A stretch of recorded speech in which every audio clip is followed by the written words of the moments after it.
Hello दोस्तों, good morning. स्वागत है एक बार फिर से आप सभी का एमजेटी एजुकेशन में। दोस्तों आज है 30 अगस्त और आज की वीडियो में हम लोग बात करेंगे 30 अगस्त 2024 के most important daily current affair के क्वेश्चंस के बारे में।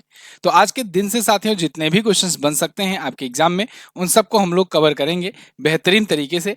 लेकिन सबसे पहले हम लोग कल का रिवीजन करेंगे। जो हम लोगों ने कल पढ़ा था उसका 1 मिनट में रिवीजन करते हैं वन लाइनर फॉर्मेट में, फिर डिटेल में हम लोग आज की करंट अफेयर देखेंगे। तो कल हम लोगों ने पढ़ा था कि 25 तारीख से लेकर के 29 अगस्त तक विश्व जल सप्ताह मनाया गया। इसके अलावा एनएसजी के महानिदेशक बी श्रीनिवासन नियुक्त किए गए हैं। निर्मला सीतारमण जी अभी जीएसटी भवन का उद्घाटन किए हैं उदयपुर राजस्थान में। और सीडीएस सीओ ने भारत में सीमेंस हेल्थिनियर्स नाम की एक कंपनी को mpox RT PCR test kit के निर्माण के लिए मंजूरी दे दी है। और हिमाचल प्रदेश सरकार ने महिलाओं के विवाह की न्यूनतम आयु 18 वर्ष से बढ़ाकर 21 वर्ष कर दी है। माउंट किलिमंजारो पर चढ़ने वाले सबसे कम उम्र के एशियाई व्यक्ति बन गए हैं दोस्तों तेगबीर सिंह। 5 वर्ष की मात्र इनकी उम्र है। और रेलवे बोर्ड के नए अध्यक्ष और सीईओ और पहले दलित अध्यक्ष बन गए हैं सतीश कुमार।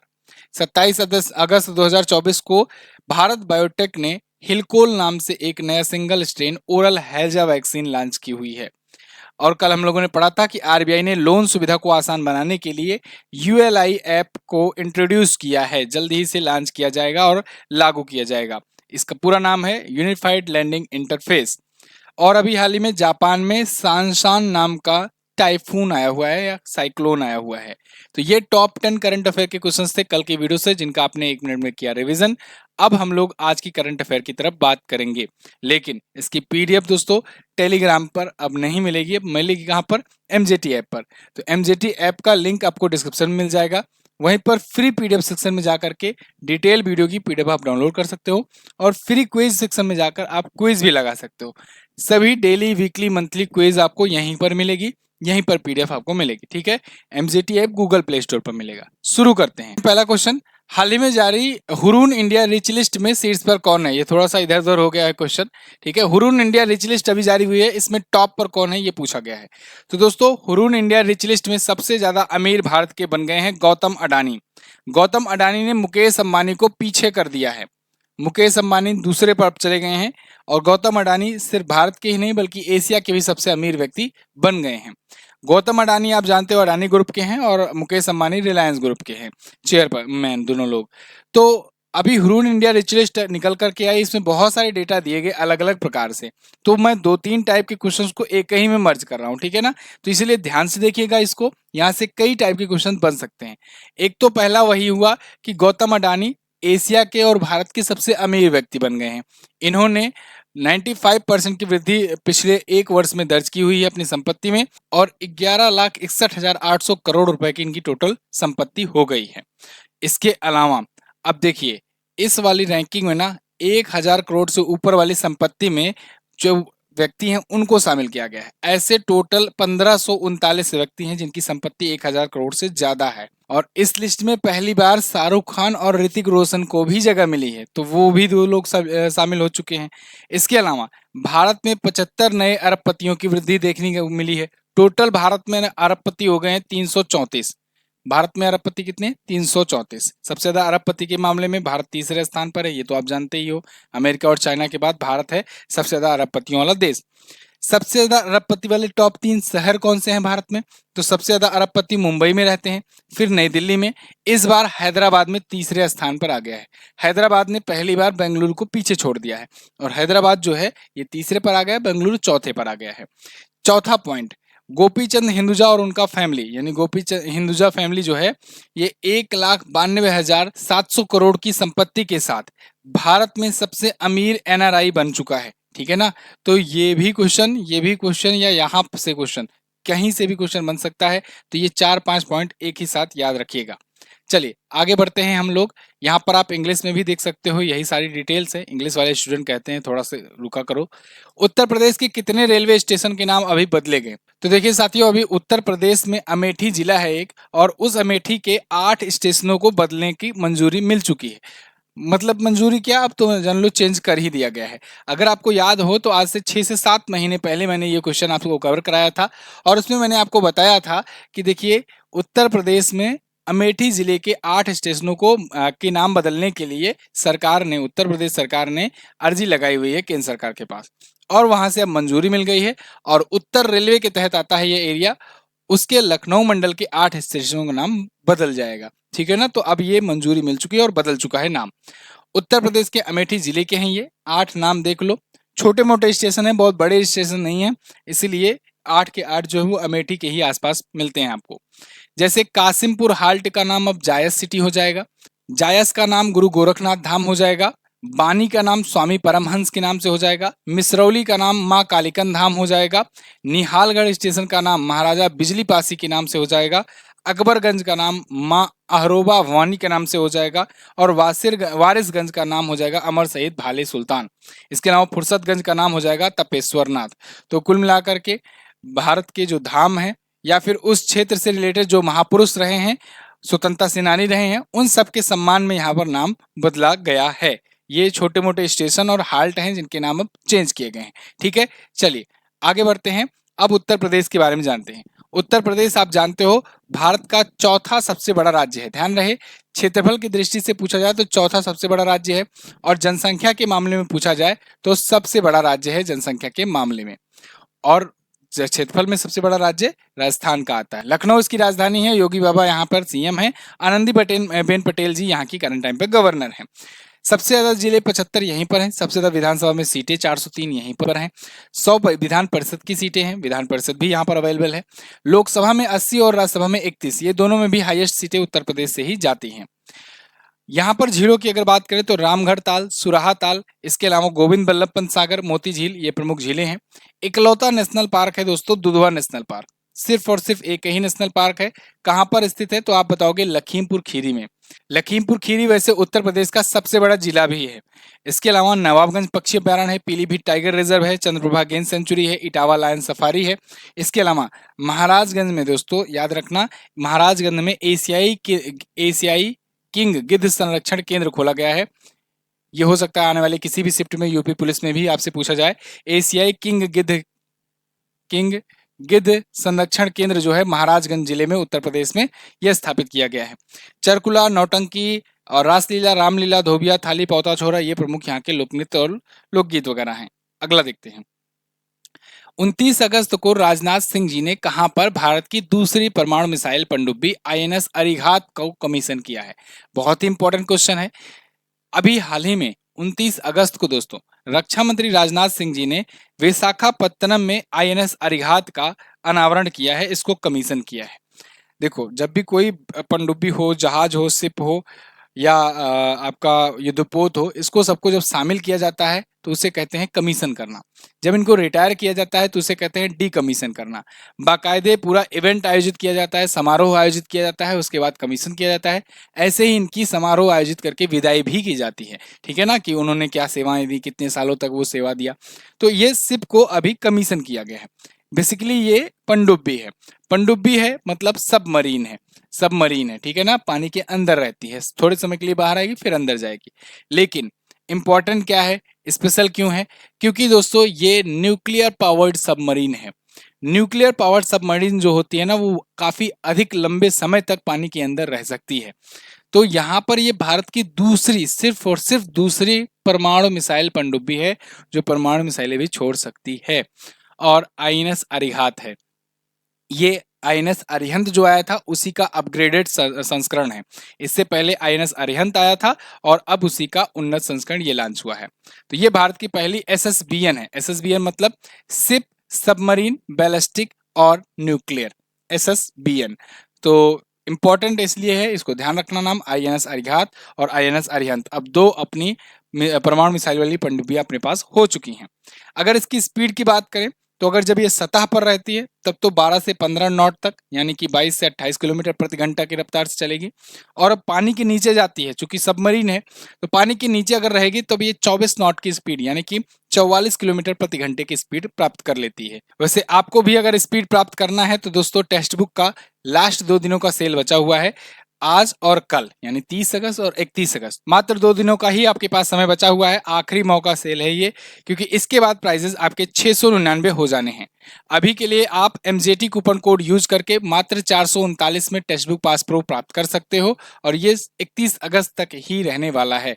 फिर प्राइजेस बढ़ जाएंगे, आपके सारे एग्जाम्स लगे हुए हैं और ऐसे में अब प्राइजेस ये बढ़ा रहे हैं, तो इसलिए लिंक डिस्क्रिप्शन में है, आप जा करके ले सकते हो।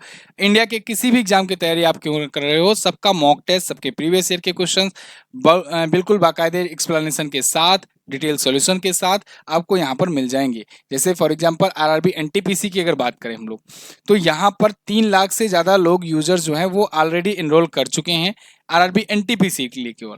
तो ऐसे ही आपके जितने भी एग्जाम्स हैं उनमें आपको बेहतरीन यहाँ पर कंपटीशन भी मिलने वाला है। मतलब आप एक ज़्यादा से ज़्यादा सैंपल साइज में आप देख पाओगे कि आपका स्कोर या आपकी रैंक क्या आ रही है।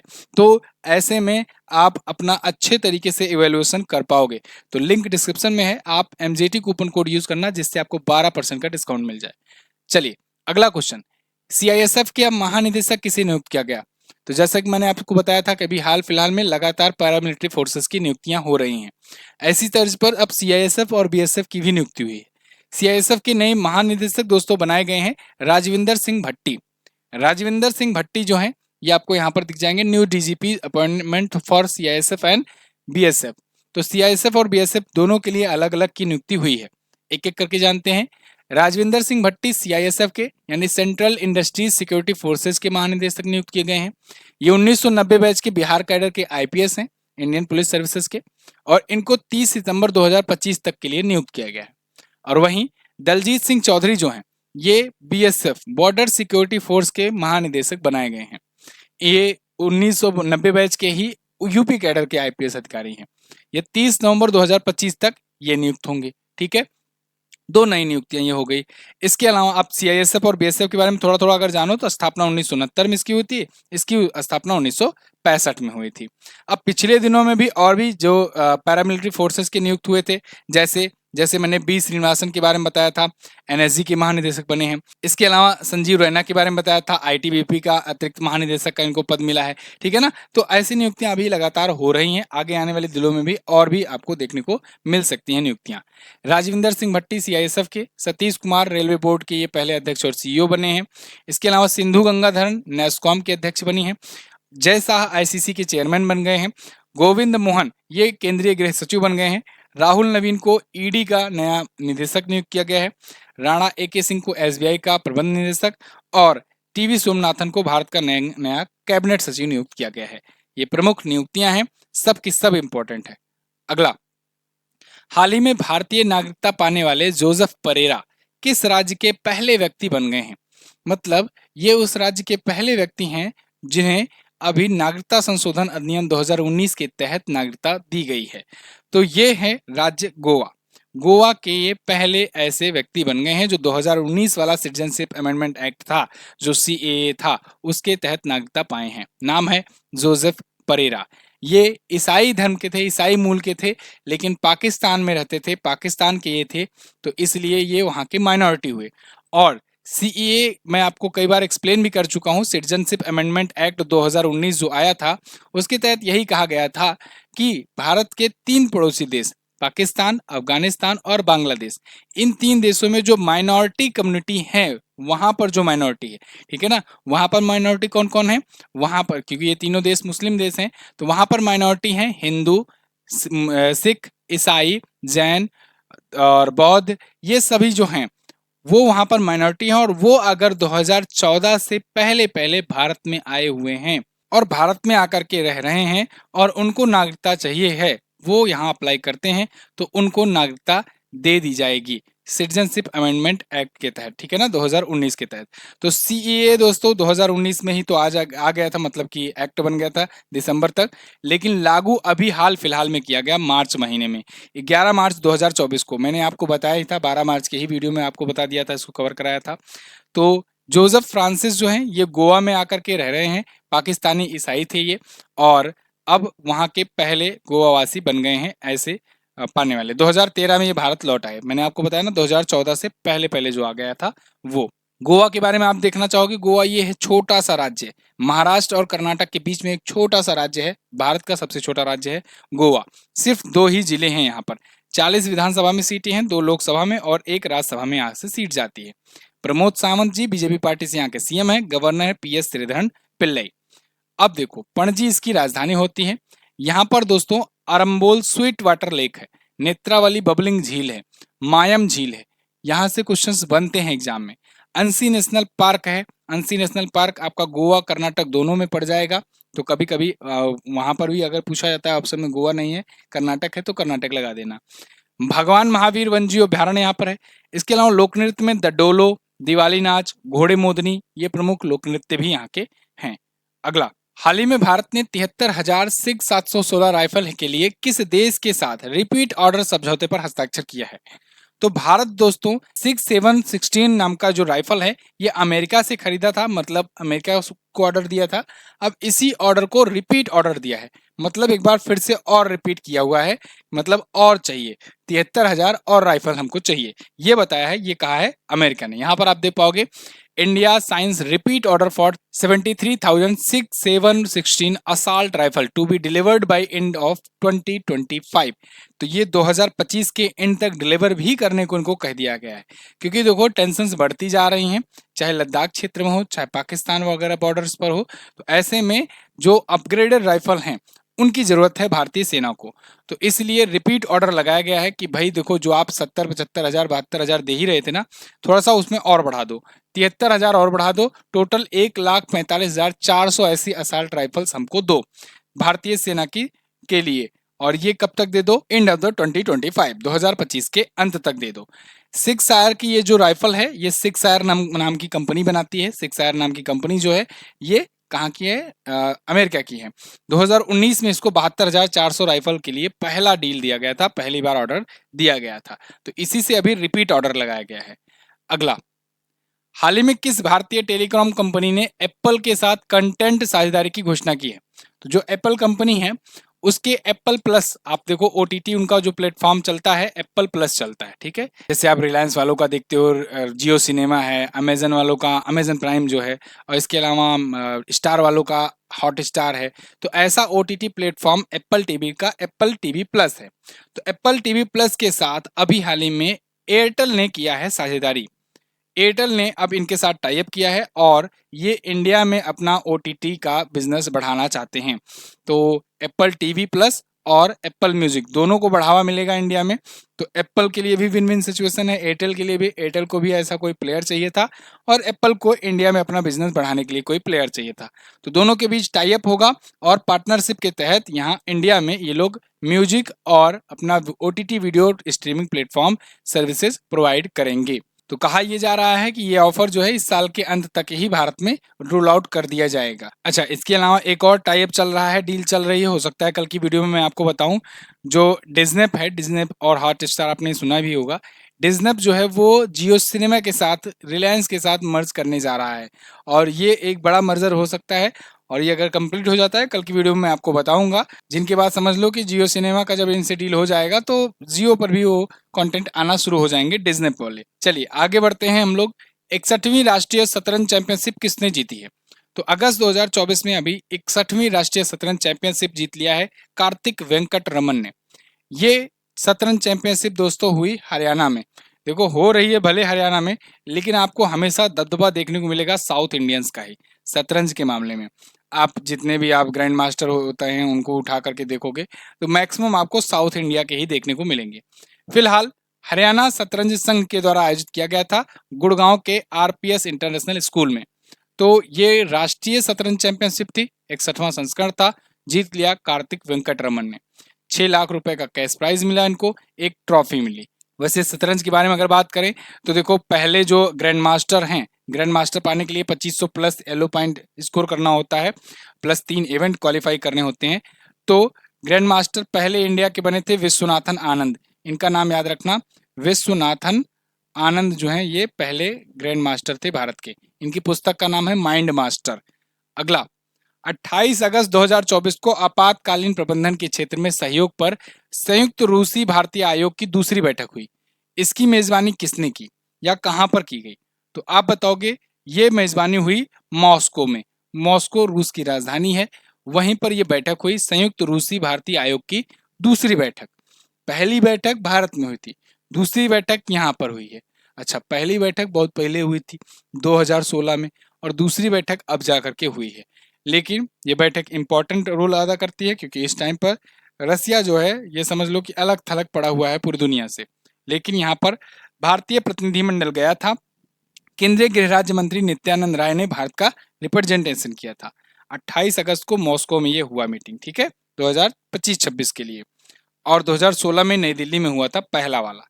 अगला, हाल ही में फतेह मोहजेरानी ये किस देश की पहली महिला सरकारी प्रवक्ता बनी है? तो देखिए, अभी ईरान के राष्ट्रपति ने अभी फतेह मोहजेरानी को अपने देश की पहली महिला राष्ट्रीय प्रवक्ता या कहीं सरकारी प्रवक्ता नियुक्त किया है। यहाँ पर पहली बार ऐसा हुआ है जब महिलाओं को यहाँ प्रायोरिटी ऐसी दी जा रही है। आज तक के इतिहास में ईरान में ऐसा अलाउ नहीं था, लेकिन अब देखिए यहाँ पर चीजें बदल रही हैं। दूसरी बात, नए प्रेसिडेंट आए हैं, हो सकता है नई पॉलिसी हो। जैसे कि आपने देखा सऊदी अरब की जब नए क्राउन प्रिंस आए उसके बाद से उन्होंने बहुत सारे बदलाव किए सऊदी अरब में। फिलहाल ये जो है नए राष्ट्रपति मसूद पजेस्कियन के द्वारा नियुक्त की गई हैं। फतेह मोहजरानी ये ईरान की पहली महिला सरकारी प्रवक्ता होंगी। मोहजरानी ने हैरियट वाट यूनिवर्सिटी से बिजनेस एडमिनिस्ट्रेशन में डॉक्टरेट की भी उपाधि हासिल की है और ये कई उच्च पदों पर भी रह चुकी हैं। इसके अलावा सीना अंसारी जो हैं ये पर्यावरण विभाग की प्रमुख बनाई गई हैं। फरजाना सादिक मलावजार्ड ये सड़क और शहरी विकास की मंत्री बनाई गई हैं। तो ऐसे बहुत सारी नियुक्तियां हुई हैं अभी महिलाओं की वहां पर ईरान में। ईरान आप जानते हो राजधानी उसकी तेहरान है। मुद्रा उसकी अब हो गई है तोमान, पहले रियाल थी फिर तोमान हो गई है, ठीक है। इसके अलावा वहाँ के राष्ट्रपति अभी नए नए बने हैं मसूद पजेस्कियन, क्योंकि पुराने जो राष्ट्रपति थे उनकी हेलीकॉप्टर क्रैश में निधन हो गया था, ठीक है। तो ये थे आज के दिन के टॉप 10 करंट अफेयर के क्वेश्चंस। आई होप आपको वीडियो पसंद आई होगी। अगर पसंद आई है तो इसे लाइक और शेयर जरूर कीजिए और इसकी डिटेल पीडीएफ आपको एमजेटी ऐप पर मिलेगी। एमजेटी ऐप आपको गूगल प्ले स्टोर पर मिल जाएगा। सिर्फ और सिर्फ यहीं पर पीडीएफ मिलने वाली है ऐप से, तो पीडीएफ फाइल आप यहाँ से डाउनलोड कर सकते हो और क्विज भी डेली का डेली लगा सकते हो। एमजेटी ऐप डाउनलोड करो, डिटेल क्विज डिटेल पीडीएफ आपको यहाँ पर मिलेगी। बात करते हैं लास्ट डे के क्वेश्चंस की। तो लास्ट डे मैंने आपसे पूछा था कि नई राष्ट्रीय पेंशन योजना जो है कब लागू की गई थी, तो 2004 में लागू हुई थी। इसके अलावा वैश्विक रियल एस्टेट पारदर्शिता सूचकांक में पहले स्थान पर कौन सा देश है, तो ब्रिटेन है पहले स्थान पर और भारत 31वें पर है। आज आपको क्या बताना है, आज आपको बताना है जीएसटी लागू करते टाइम भारत कौन सा देश बना था जीएसटी लागू करने वाला। इसके अलावा अफ्रीका की सबसे ऊंची चोटी माउंट किलिमंजारो किस देश में स्थित है। दोनों क्वेश्चंस बहुत ही आसान है, आप कमेंट करके जरूर बताइएगा।